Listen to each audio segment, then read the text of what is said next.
de educación, en cuestiones de educación, no solamente en colegios, sino cuando se habla de educación estamos hablando de educación en general.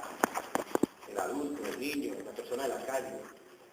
Hoy en día desarrollamos conceptos mucho más complejos y conceptos mucho más pragmáticos y sobre todo ideas que han superado mucho prejuicio, ideas que han superado una gran cantidad de antiguas y falsas creencias.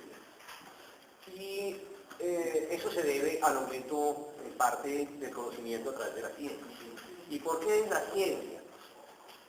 Porque la ciencia ha abierto precisamente un canal de creencias, porque al fin y al cabo yo creo que el Sol gira alrededor, que la Tierra gira alrededor del Sol, es una creencia también. Pero esas creencias se distinguen de unas anteriores creencias que se tenían antes. Se creía que era el Sol el que giraba alrededor de la Tierra. Y era igual una creencia. ¿Cuál es la diferencia? La diferencia estriba en que hay personas que se han dedicado minuciosamente a entrar en detalle en qué de objetivo tiene el conocimiento. Y esa es la gran diferencia entre siglos anteriores, me refiero a 1700 para atrás, 1600, 1500 para atrás, incluso 1400 para atrás.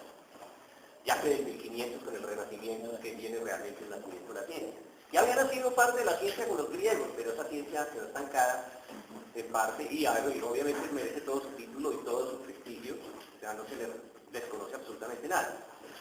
Pero hablo de conocimiento no como se tenía en la época de los griegos, que era exclusivamente para las clases aristocráticas.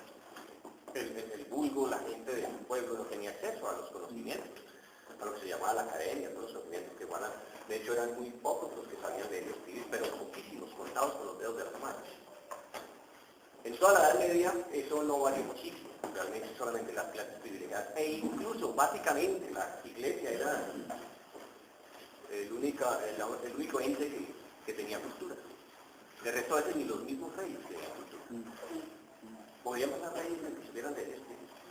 Bien, del Renacimiento para acá sí hay un apogeo del conocimiento, un apogeo de no solamente de la ciencia, sino del conocimiento general, de toda la cultura, porque nacen los medios escritos, los medios impresos, con Gutenberg, la famosa prensa de Gutenberg, y eso representa la famosa imprenta, entonces eso representa multiplicar el conocimiento. Antes de eso, el 90% del globo vivía en la ignorancia. Hoy somos, digamos que, no simples privilegiados, sino personas con acceso a la cultura, con acceso al conocimiento. Tenemos aún pequeñas fallas, y es que hemos heredado del pasado el peso de creencias que no fundamentamos. Pero la inmensa mayoría del conocimiento que se tiene se fundamenta. Cuando digo la inmensa es lo que uno encuentra en la biblioteca. Si bien usted en la biblioteca encuentra esoterismo y encuentra absolutamente toda clase de creencias, de una u otra manera la mayor parte de los conocimientos, y obviamente referimos un poco la literatura que pertenece a otra clase, son conocimientos que tienden a hablar de hechos que existen, que se dan, y en donde la gente tiende a investigar sobre ellos. Eso ha cambiado radicalmente la posición del individuo, del miembro de la sociedad. Entonces ya somos otra cosa. Ya el más ignorante de nosotros es una persona de una cultura extraordinaria como que una persona media, pero extraordinaria. O sea, el solo hecho de saber una gran cantidad de cosas, de saber cocinar un simple arroz, cosas de esas, ya implica el uso de una tecnología, de una cantidad de elementos que ya le dan una base cultural pequeñita, pero le dan una base cultural. En la Edad Media, una persona no conocía más que lo que aprendía a hacer, que era cultivar la tierra y para de contar, y bueno, cortar un árbol y cosas de esas. Pronto salir de casa porque detrás de un conejo, podía costar mediodía buscar un conejo. Hoy en día ya no tenemos que trabajar tanto para acceder a la cultura. Tenemos cultura a través de internet, a través del televisor, tenemos cultura a través de libros y revistas, de periódicos incluso. Usted compra un periódico y se puede demorar 3 horas leyéndose, 4 horas leyéndose el periódico en un día. Es mucho lo que dice un periódico. Y existen decenas de periódicos. Sin embargo, a pesar de todo ello, aún nos aferramos a tipos de creencias. Y la pregunta es, ¿por qué? Entonces veíamos hace 8 días que nosotros traemos, cuando niños, somos formados con creencias en nuestras casas, en el barrio, en la calle. Y esas creencias nosotros acá las denominamos preconceptos. En los colegios también se denominan preconceptos. ¿Por qué? Porque los chicos llegan con un bagaje de la cultura de su barrio, de su casa, de su familia, y eso les representa un modo de ver el mundo. Y en el colegio es necesario reorganizar ese modo de ver el mundo porque el colegio se dedica al desarrollo de la cultura, se dedica a ilustrar, a dar el mundo a conocer en la forma en que viene. Y obviamente vienen múltiples formas, entre las formas artísticas, las religiosas y también las científicas. Pero el conocimiento sólido que se establece en el individuo, cuando digo en el individuo es en la sociedad y en los individuos que reconocen esa clase de conocimiento, el conocimiento en el que nosotros nos podemos sustentar suele ser un conocimiento de tipo científico. Y eso implica cambiar bastante la mentalidad del niño. Y por lo tanto, aquí estamos también en ese mismo papel de venir a cambiar un poco la mentalidad, la manera como nos hemos formado y lo que nosotros estamos buscando. Y la diferencia suele ser grande. Para algunos sí, para otros no. Usualmente para la mayoría sigue siendo grande. Perdón, un ejemplo de los preconceptos, digamos así. Una intuición suya. No, y aún, o sea, por ejemplo, mi hijo, él cuando estaba en tercero de primaria, o sea, todavía siguen enseñando mal, y eso que está en un colegio medio bueno. A él le hablaron sobre Cristóbal Colón, le hablaban maravillas. Entonces yo le dije, no, todo lo que están diciendo es mentira, porque en lo que yo, y ahí tengo libritos que sustentan eso, en lo que yo sé del descubrimiento fue tal, donde hubo una deshumanización, todas esas cosas, ¿no? El niño pues quedó aterrado. Yo le decía, es que de todas maneras, ante las culturas que vienen, hay profesores que todavía no enseñan lo que es, no sé si será porque son muy pequeños y es un impacto, o porque les da miedo decir la verdad. Y ellos se enteran, ¿en qué momento se enteran? Como yo me enteré cuando salí a bachillerato. O sea, de esos preconceptos que todavía enseñan, yo me enteré pues ya cuando salí del bachillerato. Es por eso que en clases como esta se habla aún de preconceptos, por la necesidad de aclarar cuál es la diferencia entre mi modo de pensar y el modo de pensar, por ejemplo, de la ciencia. ¿Sí? Y aquí no hablamos de la ciencia física, necesariamente, sino de la ciencia social. Pero hoy en día la ciencia social está estructurada de una manera más o menos científica. Digo más o menos científica porque es ardua la discusión sobre qué es objetivo y qué no es. O sea, qué es real y qué no es, qué es verdad y qué no lo es. No es una discusión cualquiera.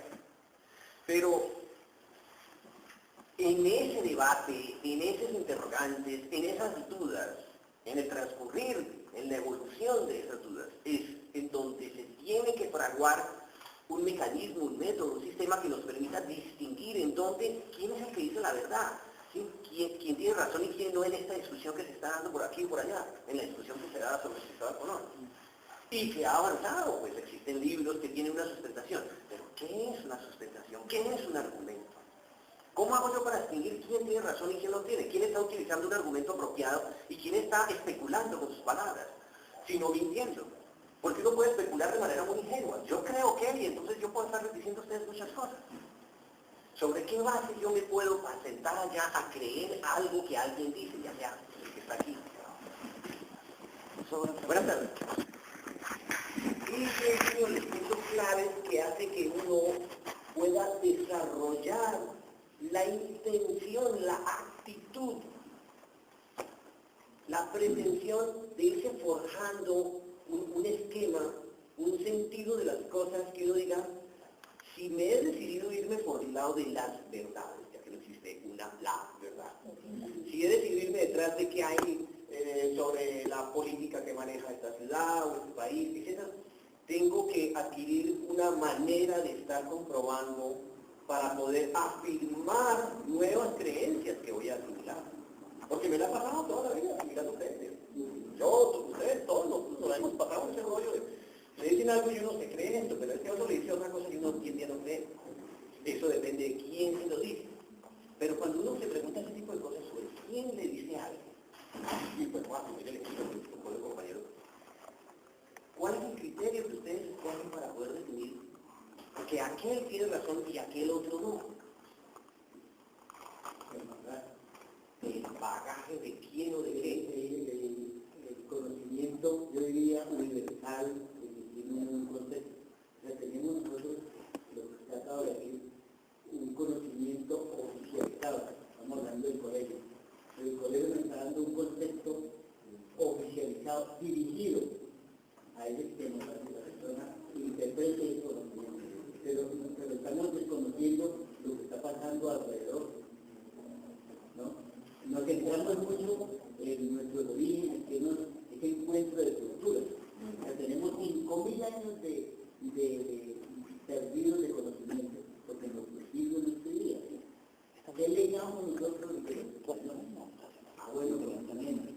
Pero hasta dónde esa cultura nos ha servido, o nos tiene marginados. Entonces sí ha habido una dirección, ha habido una sumisión y hay un direccionamiento de las grandes transnacionales para transmitirnos a un conocimiento oficializado. Bueno, yo lo veo así. O limitado.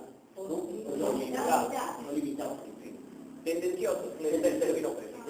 Es decir, que sigue intereses muy particulares. Sí. Bien, okay. Y eso lo estamos viendo ahorita mismo, con la equivocación y con la apropiación de las tierras para sembrar la palma africana. Pero ¿cómo hace? Correcto. Pero ¿cómo hace usted para distinguir, para establecer el criterio de qué es lo que está sucediendo? O sea, de lo que usted cree que está sucediendo, ¿cómo hace usted para distinguir qué es lo que no está sucediendo? No hubo una total independencia. Vamos allá. Eso es asumir un criterio histórico, un poco genérico pero histórico. Es decir, traemos un legado y ese legado nos ha traído a una cierta condición que a su vez nos lleva a otra condición y así sucesivamente. Entonces, una historia que tiende a repetirse sobre nuestro desenvolvimiento, nuestro desarrollo. ¿Qué ibas a decir? Pues, en cuanto a lo que usted comparó, si lo observaban desde un punto de vista más álgido, los problemas que tiene la humanidad es por eso, por la sed de poder de las multinacionales, de aquellos que quieren someternos como ahorita a los monocultivos. Por eso es que dice la ONU dijo que va a haber una deficiencia de comida hasta el 2030. ¿Sí? Y cómo es que unos tienen muchos y otros tienen pocos y otros no tienen nada, hasta que la misma gente, tanto el pobre como el rico, los dueños de multinacionales, no establezcan unos criterios serios para darle solución a la humanidad. Este país va a colapsar en muy pocos años porque no va a aguantar tanta problemática. Tenemos 2 o 3 personas para hablar y ahí vamos entonces combinando criterios históricos con criterios políticos y con criterios económicos, ¿correcto? Hemos venido desarrollando unos criterios y cuando yo hablo de criterios económicos, políticos, sino algo que todo el mundo sabe de qué estamos hablando. Tiene una idea, ¿correcto? Un primer sentido de lo que significa comprensión. Tenemos una idea de qué se está diciendo, correcto. Entonces vamos aquí en primer lugar, después acá y vamos acá. Bueno, yo opino con respecto a lo que decía el señor, de su hijo, cómo, y a la vez la pregunta que usted decía, ¿cómo hace uno para saber qué es lo correcto, cómo saberlo? Y pienso yo que se une lo que dice esa persona, más lo que yo investigué, el conocimiento que adquirí, pero ¿cómo hago yo para saber si este es o este es? Pienso que tiene que uno seguir investigando por varias partes. Entre más conocimientos uno adquiera, más bien puede deducir y mejor puede sacar la verdad. Entonces, pienso que es adquirir lo más que se pueda conocimiento por distintos lados. De este mismo tema, obviamente. Bien, ok, eso es otra opinión, acá. Y respecto a la hambruna que se dice que se avecina en el mundo, nuestro ministro de Agricultura, que es el promotor de los monocultivos, se empeñó en decir que Colombia está blindado contra la hambruna. Colombia jamás. No lo hace. ¿Qué ibas a decir? Hablando de esa parte de lo que decía el señor atrás, él decía que, o sea, unos tienen mucho, otros tienen poco, otros, las grandes empresas. Yo a veces discrepo en esa parte, porque o sea, eso es más o menos parecido a lo que estamos este libro que estamos leyendo ahorita, que se llama La Revolución Industrial. Ese es un problema que viene de muchos años atrás. Y son problemas que no se van a arreglar así como se está pensando. O sea, en este momento que viene hambre, pues sí, sabemos que viene un poquito un apretón, pero nosotros tenemos que ser conscientes que tenemos que seguir caminando, tenemos que seguir comiendo, tenemos que seguir viviendo, y nos toca ponernos positivos y seguir para adelante. Pero personalmente, Sí, eso es lo único que hay que hacer. o lo que no se ha dado cuenta es que la población de la humanidad hace 1000 años, hace 1500, hace 2000 años, es diferente. Mire que aquí, por ejemplo, en este país, mata a la guerrilla, mata a los paramilitares, mata a los Estados, a gente que muere, a la gente de Estados Unidos, muertes por todos lados, y ya vea, ya somos más de 40 millones, no es que la población va en avanzada, si no solucionamos ese problema de que controlar la población demográfica no hay ninguna solución. Bien, escuchemos otras dos opiniones y continuamos. La tuya y la tuya. Sí, la tuya. Con respecto a lo que estamos pasando, es que si tuviéramos un gobierno con principios, probablemente la gente que ha venido desplazada y cultivaría y habría menos hambre. Pero si este gobierno está desplazando tanta gente para cultivar palma, para combustible, de México que va a haber hambruna. Pero si nos dejaran la tierra como le corresponde a cada uno por decir los indígenas, ellos mismos autoabastecen, ya habría menos hambre. Pero ahorita ya no hay casi cultivo, ustedes ya no sabemos que hasta los frijoles los están importando. Ya la bandeja paisa ya no es colombiana. Ya no hay. Entonces veamos que pues eso viene de mucho tiempo atrás, pero ahorita la colaboración del gobierno y de los gringos. Ok, paremos un momentito. Es que quiero mostrar que nos hemos venido redimensionando sobre el tema por una buena razón. Porque si lo que se quiere es establecer un grupo, porque no existe uno, ya digo, no existe la verdad, por lo tanto no existe un criterio, sino existen diversos criterios. La pregunta es, ¿cómo podemos escuchar diversas opiniones y tratar de llegar con este compañero a la posición de sigamos como estamos? ¿Sí? Si no existe un elemento, un medio que nos permita distinguir de manera más fehaciente. Claro, alguien podría decir profundizar, pero bueno, eso es parte de la historia, profundizar. ¿Qué es lo que está en juego? ¿Cuáles son los criterios que se están moviendo? Yo lo que quiero ir es a lo siguiente. Se volvería verdaderamente amplia y un poco infinita la discusión acá. Pero ¿cómo hacemos para que una discusión no se vuelva infinita? O sea, para que realmente no termine volviéndose un simple opinadero. La propuesta es que cada aporte, sí, sea lo más consciente, honesto y profundo posible. Y noten ustedes que no es lo mismo dar una opinión que intentar entrar en una discusión con la opinión. Cuando intentamos entrar en discusión con las opiniones es cuando entran la inteligencia emocional, pero no la inteligencia emocional como inteligencia, sino la emoción, a embargar un poco el espíritu de intentar esclarecer. Y es un poco eso lo que hay que evitar cuando uno va a una discusión, a un foro, a un debate, a cualquiera de las discusiones que ustedes quieran imaginar, de todos los tipos, incluidas las de culinaria, que esto debe llevar a o no, que esto debe llevar cebolla. En lo que ustedes menos imaginen, se forman las discusiones más impresionantes.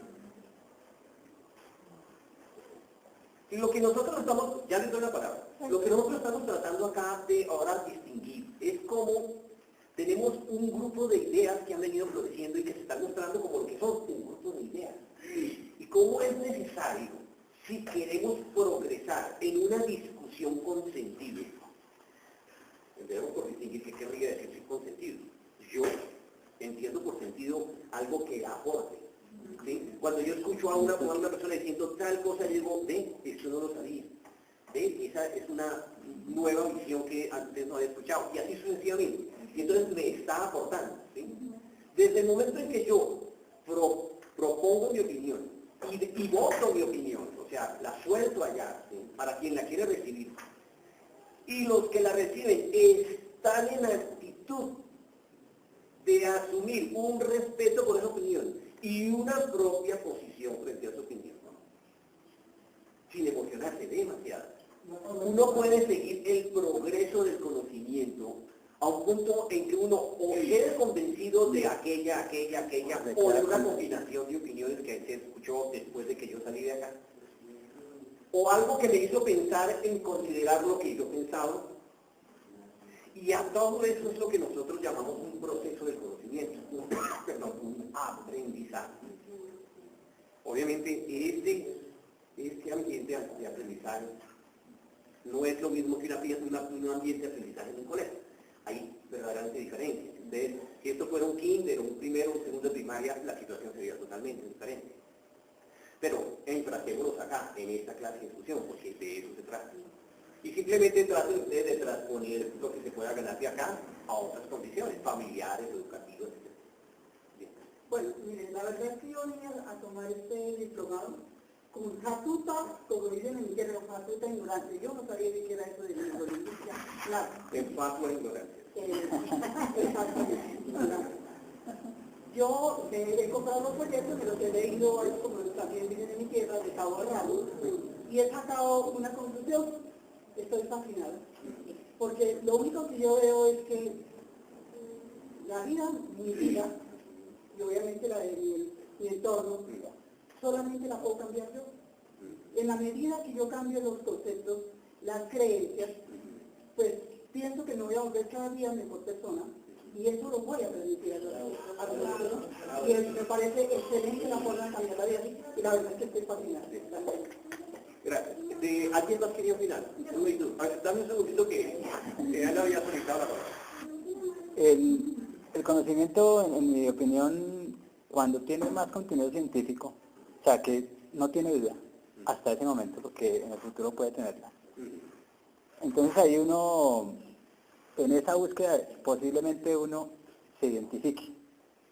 Y ahí uno, cuando hay ya el afecto que decía el profesor hace 8 días, cuando una idea de uno se arraiga, es cuando uno la acepta. De lo contrario, no. ¿Por qué? Porque uno dice, claro, así es. O sea, cuando uno tiene la emoción, y uno dice, ¿cómo no caí en cuenta? Entonces ya... Pero hay un detalle muy curioso de lo que estás comentando.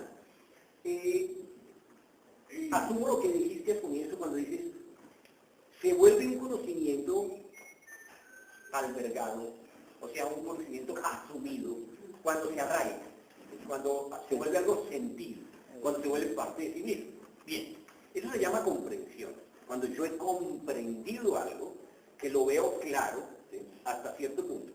Sí. Pero ¿cómo hacemos para distinguir eso de una creencia que yo también asumo? Que siento. O sea, el otro, ¿cierto? No, en el sentido incluso de creer, de seguir creyendo, pero una creencia que me embarga por completo. Yo digo que tiene que haber, el proceso tiene que volverse a repetir. Si llega otro, porque como las van saltando de conocimiento a conocimiento, y uno va descubriendo ciertas verdades, modifica uno, ¿cierto?, su pensamiento. Entonces tendría que sufrir otra vez el mismo proceso. Uno sufre permanentemente. Exacto, permanentemente está sufriendo el proceso. Lo que sucede es que uno a veces pareciera cerrar. Es decir, uno se enclaustra en una creencia y ese es uno de los grandes elementos de conflicto. Cuando yo me enclaustro en una creencia y considero que no hay nada más que escuchar. Eso usualmente lo denominamos cuando llega a esos niveles donde llamamos dogmas. Nos dogmatizamos con algo, dogmas políticos, religiosos, esotéricos, lo que ustedes quieran, pero hay todas clases de dogmas, hay dogmas económicos, hay dogmas incluso científicos. Sí, por ejemplo, los padres siempre creemos que tenemos la razón, ¿no? Los padres de los hijos Pues yo opino que, pienso yo que los preconceptos son evolutivos y las culturas también son evolutivas. Y entonces es muy difícil encontrar la verdad o no la verdad. Uno la va encontrando por el camino, porque hay una evolución. Por ejemplo, el ejemplo que ponía el de Cristóbal Colón. Nosotros los profesores siempre trabajamos sobre preconceptos en un colegio, pero eso son evolutivos, o sea, no lo vimos nosotros igual como lo ven los chicos de hoy. Entonces, de pronto hay una evolución ahí. Entonces, bueno, no es porque lo vean los chicos de hoy, sino porque hay nuevos criterios de sobrevivir. por eso, porque ha sido... Que por ejemplo se muestran en televisión, o llegan profesores jóvenes con nuevos criterios que se enfrentan a nuestros viejos criterios. Bien, pero ahí hay un punto que yo quiero decir que es parte de la clase de hoy, del tema de hoy, y es que precisamente cuando hablamos en programación neurolingüística, uno de los principios que rige es el problema de la generalidad. En la medida en que nosotros no hablamos de temas específicos, es cuando tendemos a caer en la discusión inútil con el otro. Por ejemplo, el amigo decía, con una cierta razón, ¿sí?, sobre el descubrimiento, sobre Cristóbal Colón. Pero como no especifica exactamente qué punto del descubrimiento y de la historia de Cristóbal Colón, pues no hay manera de que nosotros podamos decir, oiga, entremos en el tema, ¿sí? Y entonces ahí recogeríamos tus principios, recogeríamos los principios tuyos, los tuyos, y así sucesivamente recogeríamos todos los principios y podríamos decir, bueno, y ahora aquí, ahora sí que empecemos a comparar. ¿Quién termina teniendo una mayor autoridad en la cuestión? Pues quien más conoce el tema. Si en este momento se parara un historiador que conoce bastante del tema, pero que se equivocara en algunas cosas, nadie se daría cuenta. Claro. ¿Quién se daría cuenta si es el único historiador, por decirlo de alguna manera? Ese es uno de los elementos que critica la programación.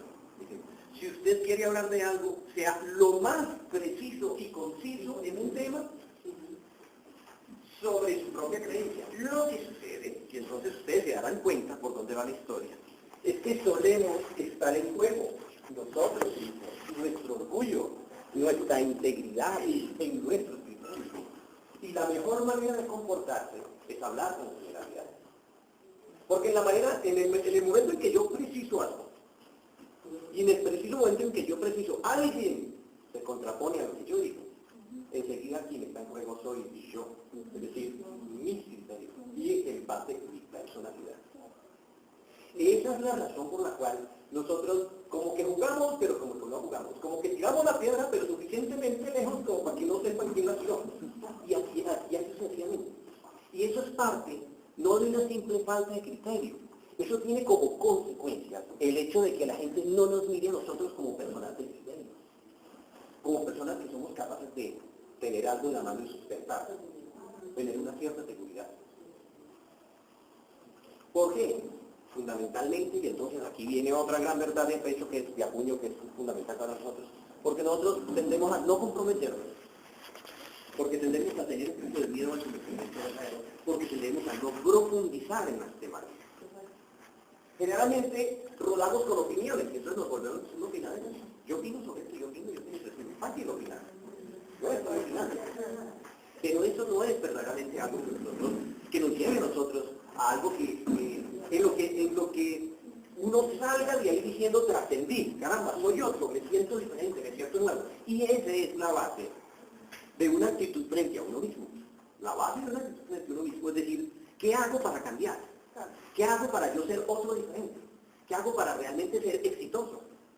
Es decir, ¿qué hago para sentirme que estoy existiendo? ¿Sí? Que me tengan en cuenta, que la gente me escuche. Eso se da porque nosotros asumiríamos la actitud de comprometerse a ir al fondo de algo, cualquier cosa que sea. En la discusión sobre si es ajo o cebolla, en la discusión sobre si es historia o no es historia, en la discusión si la política pertenece a este gobierno y exactamente quién es el responsable. Y por ejemplo, aquí se nombró al ministro de Agricultura. Pero aún así, fíjense que nosotros nos atenemos exclusivamente a lo que medio hemos escuchado en las noticias, en la radio, o lo que medio hemos leído en los periódicos. Uno tiene que ir al fondo de las cosas. El otro asunto que entonces empieza a encadenarse, y fíjense que es un asunto encadenado a otro asunto, es que eso me implica meterme en algo que yo no sé si me va a dar resultado o si se justifica que me metan en eso. Y entonces, cuando uno empieza entre conceptos, y empezamos entre conceptos, una idea, otra idea, ¿sí? Todos tenemos ideas, son nuestros preconceptos. La pregunta es, ¿hacia dónde hemos querido ir? Hemos querido ir siguiendo este orden, de los preconceptos a un aprender de fondo y de un aprender a una ciencia. Bien, porque lo hemos tocado y porque ustedes pueden ver más o menos el sentido de lo que se ha querido seguir. Ahora, ¿en dónde nace el compromiso? El compromiso nace en cuanto yo estoy en condiciones de ponerme a discutir con alguien sobre un tema que me debe interesar para que me meta en él. Entonces debo estar motivado sobre ese tema. Pero, ¿qué clase de motivación nos está moviendo? Nos está moviendo una motivación muy superficial. Tocar un temita, tocar otro temita, y entonces todo el mundo se vuelve un especialista impresionante en 25.000 temas, pero no se tiene ninguno. Y esa es nuestra posición. Eso suele ser nuestra conducta y nuestros compañeros estudiantes. Hay otro anverso de esa misma moneda. Es cuando yo me vuelvo un especialista, y ponía el ejemplo del supuesto historiador que estuviera presente. Cuando yo me vuelvo un especialista en la materia, tan especialista que nadie me puede discutir. Que entonces es un problema por ejemplo, para mí.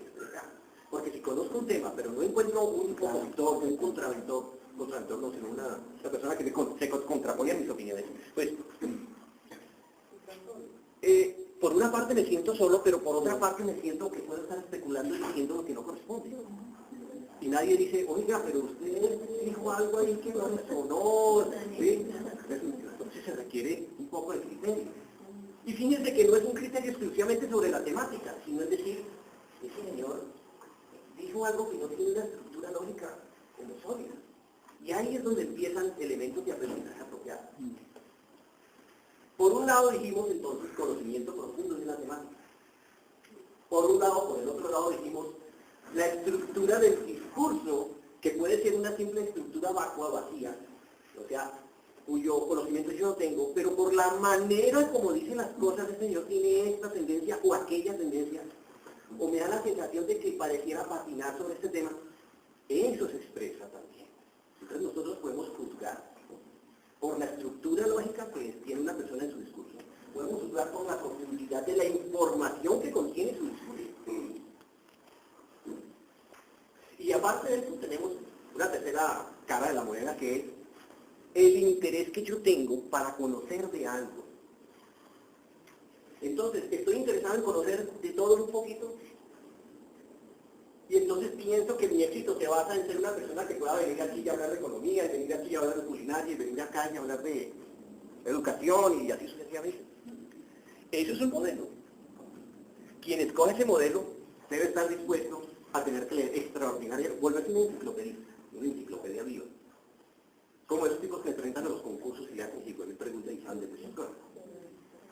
Eso es un papel como para esos concursos. Es difícil dedicarse a ese tema, pero es un modelo abierto. De hecho, ya estamos en ese modelo.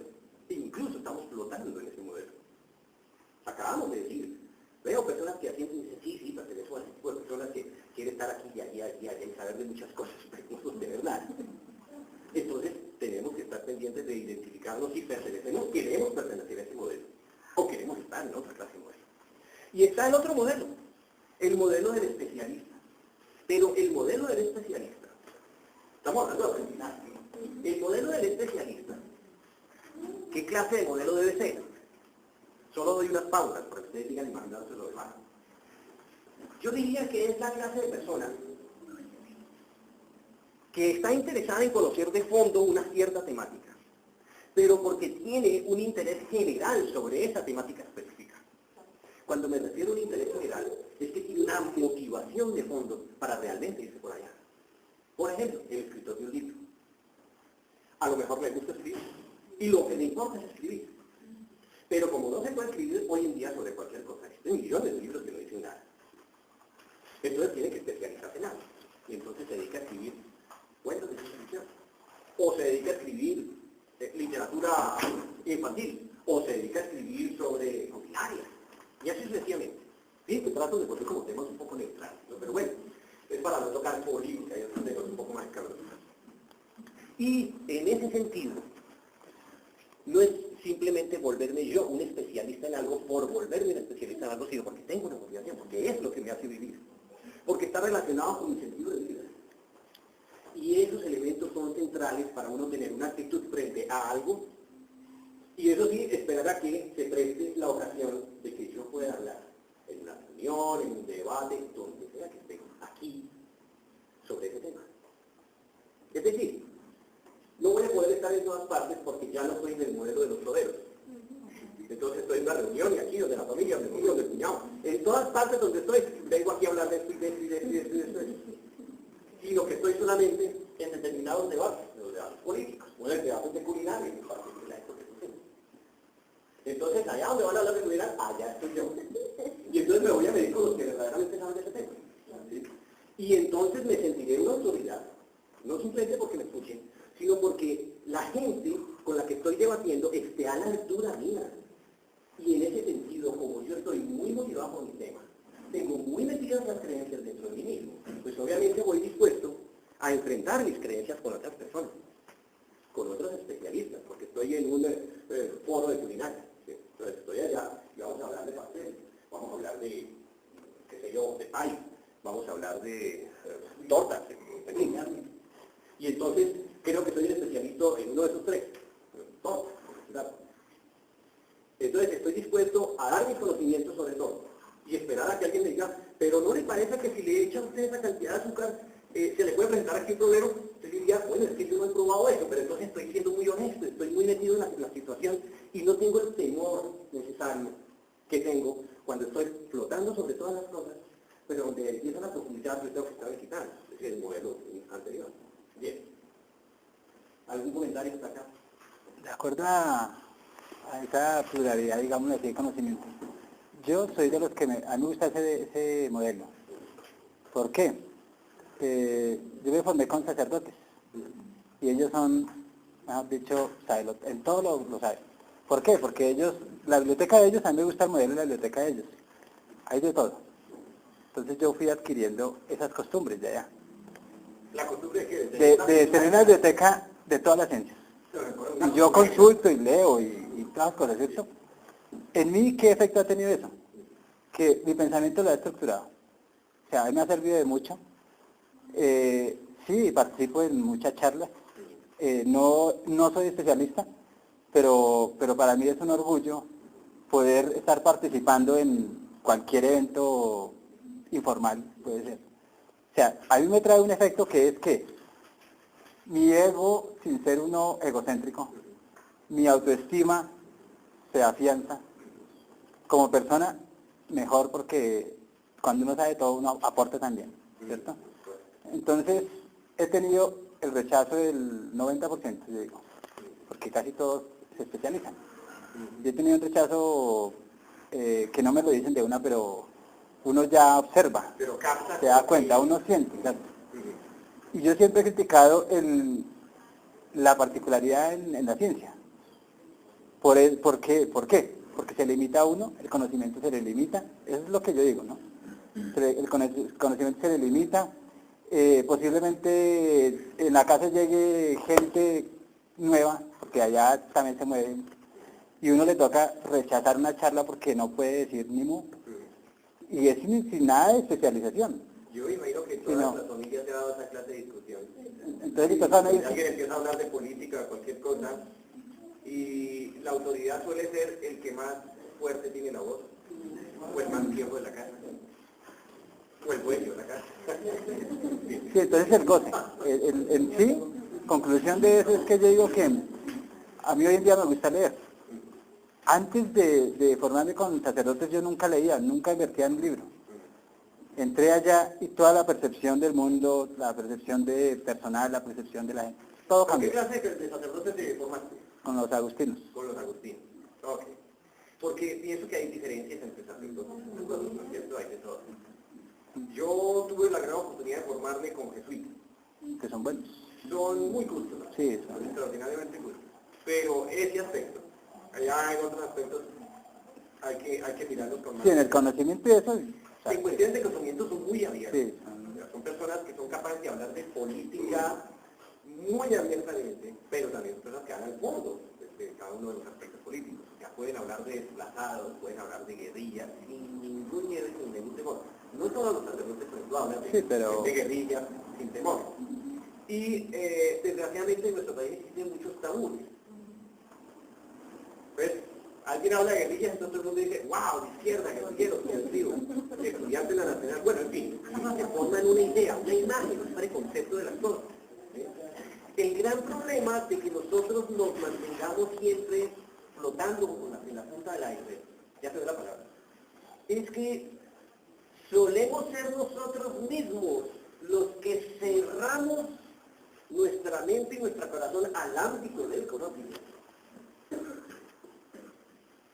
Porque no permitimos un debate, porque nuestras creencias dicen, esto es peligroso, ¿sí? Y se cierran. Obviamente, que aquí cuando se dice debate político la cosa es bastante compleja. Vaya usted a hablar con un ultraizquierdista o un anarquista para ver qué se puede hablar. Es posible hablar con ellos. Pero usted habla con un ultraderechista la misma cosa. Pero de eso se trata. Yo creo que si algo que se ha notado acá es una apertura, y esa apertura no solamente viene de un campo político, esa apertura de corazón, esa apertura de mente para poder escuchar a los otros, viene de políticas que se han forjado. Yo recuerdo hasta las Focus y todo, algunos de los alcaldes que hemos tenido, han sido personas de abrir la mente. Han sido personas que se creen que están convencidos de convencer, por ejemplo, a los conductores que deben respetar las cebras. Ustedes recordarán, muchos de ustedes recordarán, antes de que llegaran las cebras acá, el jaleo tan impresionante para que respetaran un peatón. Esa cultura ha cambiado por completo. Y esa cultura quiere decir que se ha logrado convencer a corazones cerrados, a mentes obtusas y a mentes cerradas, de que se puede ver las cosas de otras maneras. Hablan de ejemplos públicos, porque estoy hablando de la mentalidad nuestra, todos los que estamos acá, sobre ejemplos que podemos todos apreciar de una manera clara. ¿Cómo operó ese proceso? ¿Cómo operó ese proceso de nosotros, de los conductores, ser personas que pasaban por encima, los conductores de un cierta, para poner un ejemplo muy claro? Y ahora uno saber que siguen siendo casi los mismos conductores de un César, todavía son de los animales y se pelean en la guerra del Pentado, pero se paran ahí en la César. Hay unos la pisan, ¿no? Pero ya la tendencia es que tienden a respetar los derechos. ¿Cómo un tipo de eso tan obtuso uno se debe a entender las cosas de una manera? La gente cambió sus preconceptos, evolucionó. En parte porque vivimos en una dinámica. En parte porque el conocimiento es algo que se vio aquí y uno se va con ese cuadradito ya se le metido en la cabeza. No, es por eso que la formación también tenía que... es entender que el conocimiento es algo que uno hoy entiende de una manera y mañana puede entender de otra. Entonces uno no debe acogerse del conocimiento de una manera tal. En los dos extremos, ojo, que aquí hago esta advertencia. En los dos extremos de una manera tal que después nadie me los quite, nadie me los cambie, porque son míos, y porque así me los estoy creyendo, y porque así los sentí de hermoso. Entonces creo que eso es así eterno. Pero al mismo tiempo, con la fuerza suficiente como para que esa creencia juegue un papel dentro de mí. Es decir, que de una u otra manera me conduzca a algo.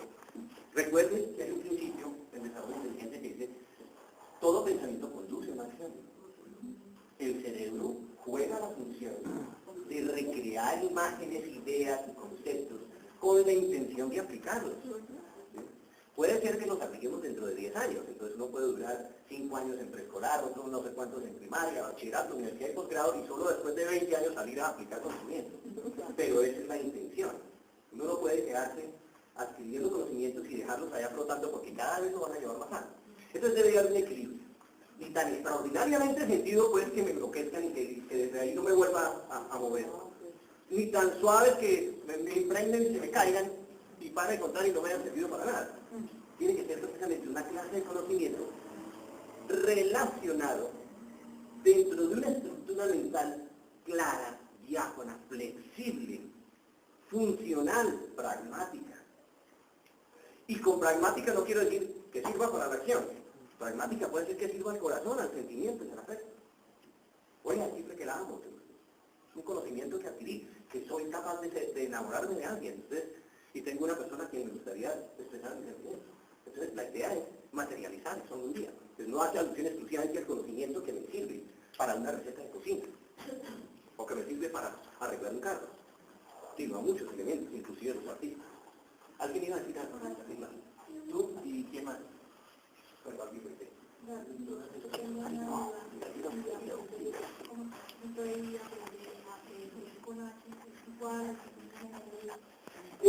de las cosas que hemos estado tratando de decir aquí es que aprender es en parte aprender, en el término con H, quiere decir agarrar, ¿sí? Asumir en el sentido de comprometerse con ese conocimiento, comprometerse con esa creencia. Y aprender también en el sentido de que sea un proceso tal que esa aprehensión no me lleve a que el arraigo me impida continuar en el proceso de conocimiento. Bien. Finalizo diciendo, eras tú la que quería decir algo. Sentía que alguien Sí, todo es de algo anterior, de una formación anterior, en los colegios, pues la verdad que es un mal de conocimiento, con poca profundidad. En los colegios y en la universidad, digamos, es mucha lectura de fotocopias. Entonces, la medida es entender que el conocimiento es algo no solamente dinámico, sino que tiene muchas caras, ¿sí? Y hay que conocer esas caras. Una de esas caras es el que tú planteas, son los dos, el conocimiento en el colegio y el conocimiento en la universidad. El conocimiento del colegio es apreciado fundamentalmente por quien enseña, y es apreciado fundamentalmente por quien aprende. Son los dos elementos que juegan ahí. Obviamente el que enseña va dirigido al que aprende, y el que aprende pues obviamente ve al que enseña con cierto respeto por sus conocimientos. Pero hay muchas variables ahí. Ahí están los que bien enseñan y los que mal enseñan. Y entre los que bien enseñan están los que se comprometen con su conocimiento. Soy profesor de geografía, soy profesor de historia, soy profesor de matemáticas, ¿sí? Y me gusta lo que hago, y entonces para mí mi profesión es parte fundamental de mi vida, y en ese sentido esa persona tiende a comunicarse como un ser completo, tiende a expresarse en toda su magnitud. Entonces un estudiante tiende a verlo como una persona valiosa, con un valor especial. Y hay quienes simple empleado, y después yo cumplo aquí de 7 a 1. Y listo. Entonces yo vengo aquí, muchachos, acá se están fregando demasiado la vida, entonces, dictado, ¿sí? Y entonces los he tratado con medidas de salir del paso porque estoy solamente trabajando por cumplir un deber. Entonces ahí se dan esas dos situaciones que yo identifico como muy claras, pero no son las únicas. No repuedo estar todo el tiempo acá. Y el otro aspecto de la universidad se debe. Y obviamente entonces no es lo mismo un colegio privado que un colegio público. No es lo mismo un colegio público en el norte que un colegio público perdido allá en las montañas de Ciudad Bolívar. Y por otro lado está la universidad, en donde también existen una gran cantidad de variables, y pongo básicamente los dos extremos, que es el mismo tipo de profesor muy comprometido con lo que está haciendo, que entre otras cosas tiene los pies muy bien parados en la tierra para poder estar muy bien identificado con lo que está haciendo, y transmite sus ideas con una fuerza tal que entusiasma, que motiva, que provoca. Y está el otro docente que es un real, ¿sí? Y entonces simplemente como yo, vota por tu confianza. La otra patita. Bien, ok, entonces, finalmente, ¿la ciencia qué es? La ciencia es precisamente esa intención, no voy a ser científico en la definición de ciencia, sino es esa intención que tiene uno cuando quiere acogerse, a ser un poco metódico, a ser un poco aprehensivo al mismo tiempo, a ser un poco flexible, a estar un permanente aprendizaje, no solamente de información, de asimilación de información, sino un aprendizaje permanente de cosas, sino un aprendizaje permanente de la misma manera de aprender, en donde yo encuentro que la manera como venía aprendiendo ya no me funciona o que ha tenido ciertas fallas y me vuelvo consciente de que debo cambiar. Y entonces debo asumir nuevas maneras de leer, nuevas maneras de estudiar, nuevas maneras de ver el mundo, nuevas maneras de pensar, de estructurarme filosóficamente. Y por lo tanto empresarialmente, en todas las aplicaciones que ustedes quieran dar. Es un modelo sistemático, congruente, coherente, estructurado, lógico, que no por eso es necesariamente frío. Que lo que sucede ahí es que uno no encuentra con quién discutir cuando uno se estructura. Y entonces eso lo obliga a uno a considerar a la gente de otra manera y en otra perspectiva. Y eso le obliga a uno a ampliar los campos, sobre todo al campo de la inteligencia social. La inteligencia social bien entendida. Inteligencia social entendida como aquel, ¿qué hago yo para convencer a esta persona de que está siendo cabezadora de esta discusión? Eso, a esa inteligencia social me refiero. Cuando nosotros en el taller 2, de los que nosotros aplicamos los sábados, a ver si empezamos con esos talleres hoy, vemos un juego que se denomina Tetraki, que es un juego que se juega entre 4 personas. Es un juego bastante elemental que consiste en un tablero de cuadrículas por cuadrículas, en el cual yo debo hacer un triqui de 4. El primero que hago 4 líneas gana. Ese juego se juega prácticamente entre 4 personas, ¿no? Cada uno tiene un color de ficha. Y cada una de las personas ubica una ficha, una de un color, la otra de otro color, la otra de otro color, etc. Y empiezan a intentar hacer un tetraki, porque es de tetra 4, que es un triqui de 4. Uno empieza a ver una cantidad de conductas, entonces advierto pues cuando lleguemos a este momento, una cantidad de conductas extraordinariamente típicas. Todo el mundo empieza jugando su juego. Yo estoy aquí, el otro jugó aquí. Yo estoy aquí, el otro jugó acá. Yo estoy aquí, y entonces ¿qué pum? Este me hizo triqui de aquí y no me di cuenta. ¿Por qué? Porque yo estaba haciendo mi juego. Eso es parte de la expresión de inteligencia social. ¿Cómo es que estoy jugando contra esas personas y escasamente veo lo que están haciendo los otros 3? Y eso se da típicamente y usualmente.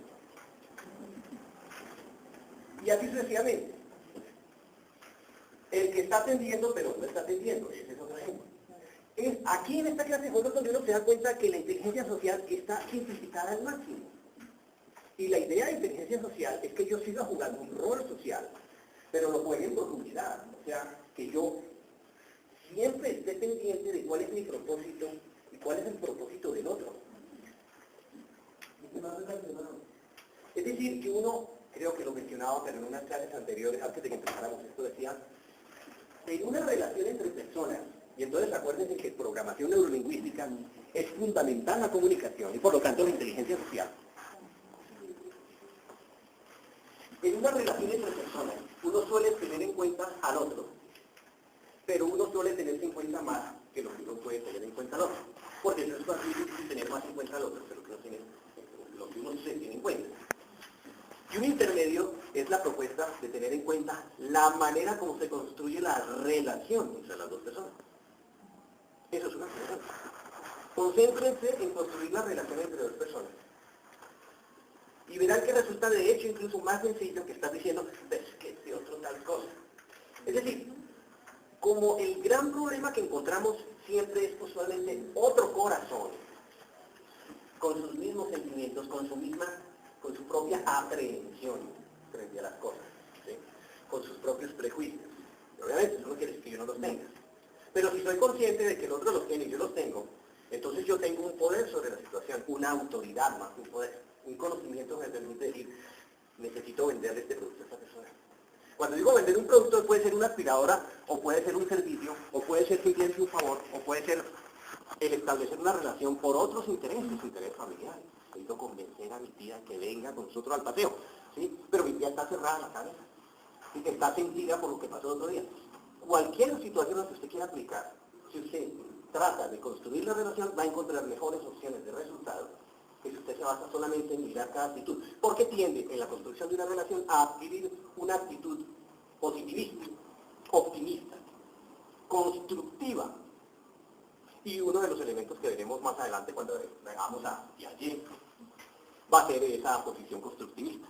A propósito de constructivismo, termino diciendo que, volviendo entonces a preconceptos, que hasta hace 20, 30, 40, 50, 60 años, la manera como se educaba era basada en el conductismo, en el asociacionismo. Es decir, en unos principios psicológicos, porque hasta ese momento la ciencia y la psicología era lo que decía. Entonces las creencias de psicología eran de tipo asociacionista, conductista. Era simplemente transmitir conocimiento e imaginar que ese conocimiento se impregnaba en los sentidos de las personas. Y que ya quedaban entradas, como cuando uno Bendición. Dejaron de estar. Y por lo tanto, el profesor se paraba a pedir la lección. ¿Qué fue lo que dijimos ayer? ¿Qué decía la página 20? Y entonces, obviamente, el chico, que no había aprendido nada, estaba en la obligación de memorizar, y esa no era la mejor manera. Y de ahí pasamos nosotros al constructivismo de Piaget, de otras personas, en el cual el conocimiento es algo que se construye. Y si se construye, lo normal es que yo tenga en cuenta la manera de construir de cada una de las personas. Y entonces vino Howard Gardner con sus inteligencias múltiples diciendo, todo el mundo tiene su propia manera de aprender. Todo el mundo desarrolla sus propias formas de inteligencia. Y uno debe desarrollar como una capacidad pedagógica de comprender y de aceptar esas formas de asimilar. Que el medio los limite en las escuelas y en las universidades de hoy es otra historia. Entonces nosotros tenemos que abordarnos en otros sentidos. Dejamos ahí por dos motivos. Primero, para ver si alcanzamos a hacer algunos ejercicios que últimamente no hemos alcanzado. Segundo, porque necesitamos saber si hay una lista de personas para el primer taller. Y tercero, porque necesito que vengan a recoger las fotocopias. Profe, ¿le puedo hacer una pregunta? Sí, señor. Claro. Dígame. Basado actualmente en los principios de Vygotsky y de Piaget, para mí, en parte eso demuestra que las actuales, el actual marco legislativo jurídico que marca el sistema educativo es aberrante. ¿Sabe por qué? Porque vea, cada uno tiene su forma de aprender. Y por ejemplo, en un grupo, no hablo por este grupo, sino por los grupos que se forman en los colegios en primaria y bachillerato, donde hay 20, 30, 40, 50 días de hacinamiento. Entonces un maestro no puede detallar cómo cada uno de los estudiantes aprende para sí mismo desarrollar la mejor forma de enseñarle. Entonces se volvió una educación de la montonera, donde hay un poco de malformación y de recocha, y de desorden y caos y anarquía. Lo dejo como una opinión más, es que usted no llegó al comienzo, estamos hablando de las opiniones, como una opinión más para que ustedes escuchen y que podamos conversar en otra oportunidad. Pero sí o no, Y me gustaría plantearlo como la discusión. ¿Cómo? Me gustaría plantearlo como la discusión. Decir, ya en mi opinión, pues le puedo dar mi opinión, pero me parece que sería demasiado personal mi opinión. O sea, es que ya dieron opiniones con respecto de temas como el que usted acaba de plantear. Lo que yo planteo al respecto es cómo en primer lugar, frente a una opinión, debemos adoptar una actitud de escucha de la opinión y de respeto. En segundo lugar, primero actitud de respeto y en segundo lugar de escucha, de aceptar o no aceptar, de controvertir dicha opinión, pero con una serie de criterios que uno debe ir desarrollando y por lo tanto que lo debe ir volviendo uno un especialista en una materia determinada, ¿sí? Y por lo tanto un mejor lector en las temáticas. Se me olvidó decir que obviamente uno se vuelve un buen conocedor de las materias porque se dedique a leer sobre esas materias, en lugar de coger muchas, coger 4 o 5 más y profundizar en todas ellas, para no sentirse excluido de las conversaciones cívicas que se encuentra uno en la calle, en la familia, o en otros lugares. Ok, siga por favor. ¿Cuánto vale?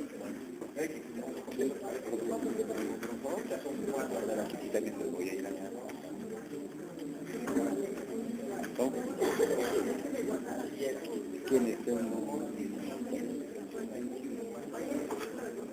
Así, sí. No es que se demora aquí con lo de...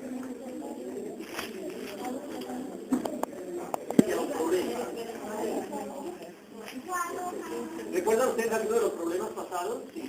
¿Deben tener ahí alguna hoja de los problemas pasados? Sí. Exacto. Bien, estos ejercicios para quienes tienen los ejercicios pasados y no los tienen, están acá en este grupo que tiene acá la compañera, no lo pueden adquirir. Vamos a empezar por este porque no tuvimos la oportunidad de desarrollarlo. Este ejercicio es un ejercicio de percepción visual, y exactamente de percepción visual numérica. ¿Cuál es la idea? La idea es que nosotros aprendamos a percibir. Los primeros ejercicios generalmente se realizan precisamente sobre la percepción visual. Porque percibir es lo primero que nosotros hacemos. Distingo percibir de ver, en el sentido de que ver es simplemente captar por el sentido, mientras que percibir es ya captar por la mente. ¿Cómo percibo yo las cosas? Es decir, ¿qué sentido, qué valor le doy yo a lo que yo veo? En este caso estoy hablando del sentido de la vista. También puedo estar hablando de percepción auditiva, obviamente, percepción olfativa, etcétera, táctil, etcétera. Bien. En este caso, empezaríamos con los ejercicios más sencillos, que son estos de la segunda página, o en este caso aquí la segunda página. Y mi propuesta es simplemente contar el número de, ojo, porque soy preciso en mis palabras, contar el número de cubos. Contar cubos. Contar cubos, ¿por qué? Porque la idea es que yo empiece por, por percibir cubos. No es lo mismo percibir cuadrados que percibir cubos. El cubo me obliga a mí a tridimensionar la figura, que aquí no es tridimensional a la vista, pero sobre lo cual puedo inferir, es decir, estoy hablando de cómo yo percibo la figura que veo. Por lo tanto, yo, ¿qué puedo estar contando en este primer cubo? ¿Cuántos cubos hay ahí? Los ejercicios se encuentran en la calle. ¿Alguien necesita ejercicios de estos? Sí, deberíamos tener... Yo no tengo. ejercicios que hay que acabar ya. Yo los tengo, pero en la casa. A ver, y conforme, son unos que no los tengo. Se venden. Se revenden. Se revenden.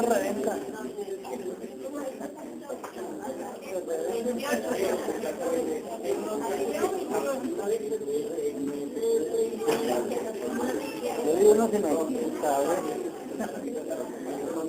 Solo desarrollé uno. Hay más ejercicios, hay más ejercicios. ¿Cómo hacemos para saber? ¿Sí cuentan? La hojita, mira, tienes 30 hasta acá, hasta la mano, por lo menos. Me regalan 200 pesitos por las dos hojitas de ejercicios. Si vos dejan acá en la mesa, puede ser. Presta atención. ¿Cómo cuento yo cubos ahí? La manera de contar es clave. La manera ideal de contar es que yo, como adulto que soy, yo pueda multiplicar los lados. Y si estoy contando cubos, si estuviera contando cuadrados y tengo que contar los que están detrás, entonces tendría que multiplicar por 4 las caras.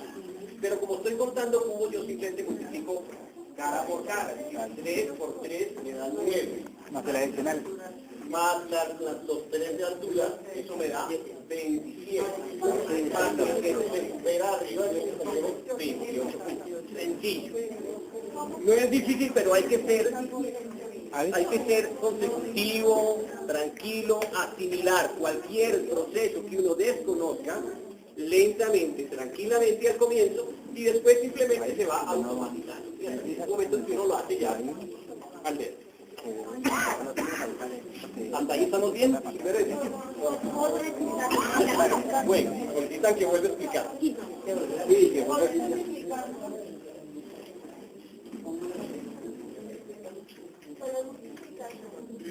La idea es que ustedes multipliquen lado, 3 de un lado, por los 3 del otro lado, son 3 por 3, 9, y por 3 hacia abajo. Es decir, hay una cara llena de cubos de un lado, pero hay otra cara con estos cubos, pero cada una de esas caras tiene un lado por un lado. O sea, un lado acá por un lado hacia abajo, más el otro lado de allá, más el otro lado de abajo. Entonces, 3 por 3, 9 por 3, 27. Perdón, el 1. 3 por 3 por 3. Porque es un cubo. La manera de cubicar, de contar volumen. Y ese que está ahí encima 28. Perdón. Hay uno encima también 28. Exacto, si son 3 por 3 por 3, estamos hablando de 27, más uno que sobresale, 28. Aquí caben algunas interpretaciones que quiero aclarar. Hay gente que podría decir, pero no sería factible que hayan empujado el cubito de abajo y que hayan empujado los otros 2 cubitos que están encima y por lo tanto ese esté ahí. Entonces quede un hueco abajo. Sí, no, es que me lo han planteado en otras posiciones, en otras situaciones. Y entonces yo aclaro, ¿es factible? Una cosa es que sea factible y otra cosa es que sea lo más lógico dentro de lo factible. Entonces, cuando uno percibe las cosas, Percibirlas con sentido común significa con la lógica más coherente, es decir, que lo usual es que yo encuentre que hay un cubo y otro que sobresale. Todo lo demás es imaginación exagerada que me viene a la mente. Hay que orientarse en un sentido común y lo demás es simplemente estoy exagerando. Entonces, si imagino que fue que empujaron los cubitos de abajo, pues también podría imaginar que los sacaron todos y que dejaron solo uno y que lo pusieron encimita ahí medio sosteniendo, y 5.030 chistosos tipos a Dios, tipo, entonces, se sale del sentido común de ese tipo de imaginación. O que faltan los tres. Sucesivamente, Que es lo más objetivo. la propuesta para contar todos los demás, ya que no voy a entrar en todo Es lo eso, más es utilizar el mecanismo de análisis visual que consiste en dividir en paquetes homogéneos cada una de las figuras. Por ejemplo, la figura número 5, la serpiente emplumada de madera. Esa serpiente es más fácil dividirla en los bloques y contar los cubos de un bloque, ver si los bloques son similares al primer bloque, y si son similares entonces multiplico el número de cubos que había contado en el primer bloque por el número de bloques sencillo, y al final contar los cubos del último bloque, también si ustedes quieren dividiendo o separando los bloques.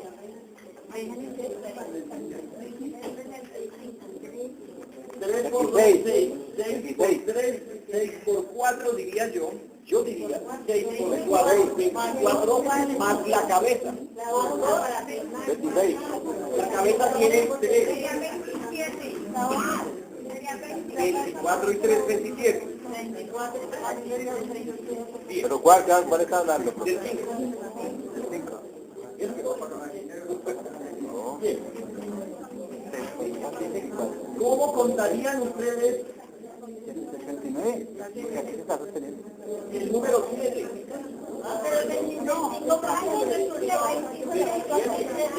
El 5 da 26. Muy bien. ¿Y el número 7 cuántos da? Pero es 7 por 10. 1, 2, 3, 4. Pues da 26 el 5, profe. 24, no quiero que dice aquí